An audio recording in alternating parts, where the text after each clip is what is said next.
New Mind itu apa sih? Pertanyaan ini muncul kebanyakan dari sahabat yang baru bergabung dengan channel Bossman. Istilah New Mind aslinya hanya pembeda dari cara berpikir pejabat pemerintahan yang berkuasa dan politikus yang selama ini memainkan perannya di kancah nasional dalam 15 tahun terakhir. Orba sudahlah, dilupakan. Jangan pernah beri peluang Orba bangkit lagi. Itu usang. Pemikiran reformasi 1998 ternyata juga tidak membuat bangsa Indonesia menjadi negara superpower dalam 20 tahun ini, dan politik parlementer saat ini hanya membuat politikus serta penguasa serta oligarki yang bermain yang menjadi kaya dan menjadi makmur. Rakyat kebetulan pinter muterin ekonomi di bawah. Ya, faktanya dari dulu rakyat memang autopilot. Semua ini tidak akan pernah membuat Indonesia berdaulat penuh, tidak akan bisa membuat Indonesia menjadi negara superpower mengendalikan dunia. Tidak akan. Karena itulah berpikirnya politikus dan pejabatnya hanya membuat rakyat sekedar menyambung hidup, ada makanan di piring rakyat.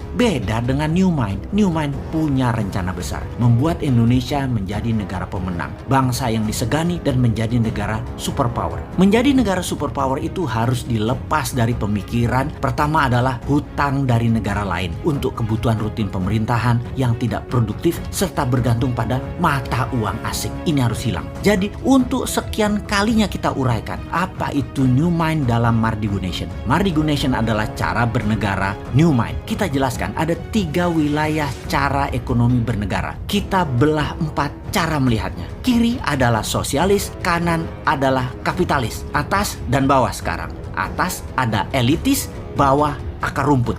Dibagi 4 ya. Dan dalam 3 wilayah ekonomi, kiri atas adalah sosialis elitis, kanan atas adalah kapitalis elitis. Lalu yang di bawah atau bottom of pyramid disebut akar rumput. Kaum New Mind menomorsatukan akar rumput, menomorsatukan bottom of pyramid, menomorsatukan buruh, menomorsatukan pebisnis UKM, menomorsatukan petani dan nelayan. Problem akar rumput yang paling mendasar adalah tidak melek keuangan dari accounting system, finance hingga payment system, pembiayaan dan peminjaman. Financial literacy-nya harus ditingkatkan, kesadaran kemakmurannya harus di-upgrade. New Mind itu melihat BUMN itu sebagai threat atau ancaman. Karena itulah BUMN kaum sosialis elitis. Karena kebijakan BUMN sering menekan UKM dan malah berkompetisi dengan UKM. Harusnya BUMN itu berkompetisi dengan korporasi besar asing dan pendapatnya harusnya terbanyak dalam mata uang asing terutama dolar. Itu harusnya BUMN banyak dapat dolar. Namun faktanya BUMN malah jago impor alias bukan pahlawan devisa. Penghasilannya rupiah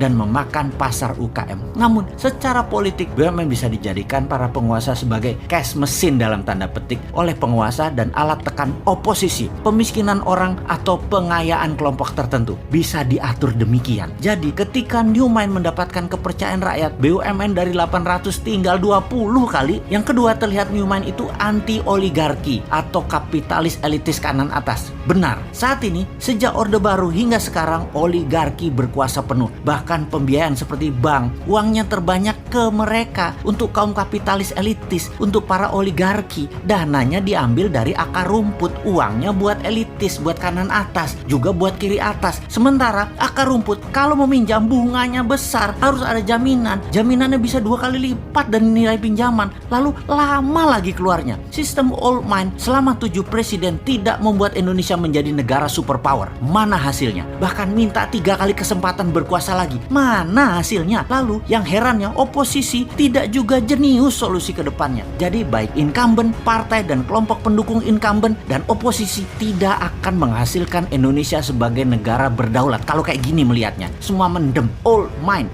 tidak akan paham perang dagang, perang ekonomi, perang biologi yang sedang dimainkan globalis dan dimainkan oleh non-state aktor tersebut. Kemudian climate warfare yang akan dimainkan globalis selanjutnya. Mana ngerti sampean. Juga sisi perang Tiongkok Amerika versi 2.0 yang baru lagi yang akan dimainkan, seperti harga komoditi dunia dimainkan. Old mind bakal gagap aja. New Mind harus ambil kesempatan di masa pemilihan raya ke depan, karena yakinlah, karena mereka semua tidak paham para old mind tersebut. Action old mind akan menambah hutang dari 6.000 triliun saat ini di akhir jabatan 2024 garansi 10.000 triliun garansi, nggak usah dianalisa itu mah, yang akan membelenggu Indonesia dalam jangka panjang. Untuk bayar hutang aja kita harus ngutang, bisa-bisa jadi fail state kalau gayanya begini, negara gagal kita. Anggap saja bunganya 5% setahun dalam dolar lagi. Maka 6.000 triliun bunganya itu 300 triliun setahun. Bayangkan, bunganya aja sudah 20% APBN. Lalu pokoknya bagaimana membayarnya, wahai menteri terbaik di dunia versi negara peminjam hutangan? Jawab dong. Lalu apa yang terjadi kalau rupiah melemah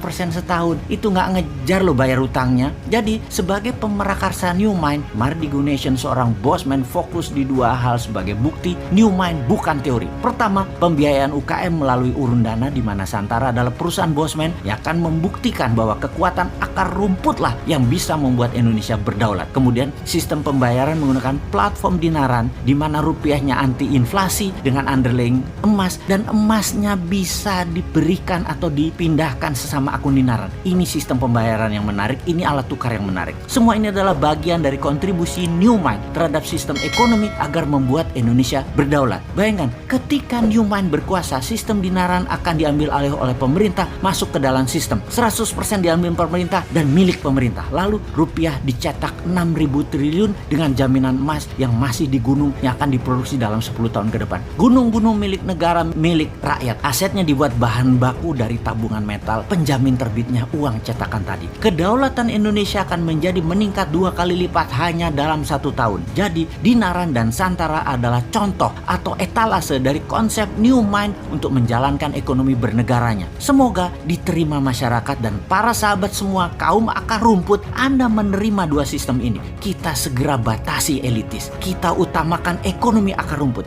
Jangan dibalik, akar rumput dibatasi, elitis dibebaskan. Gimana sih kalian ini bernegaranya? Tempe bener sih.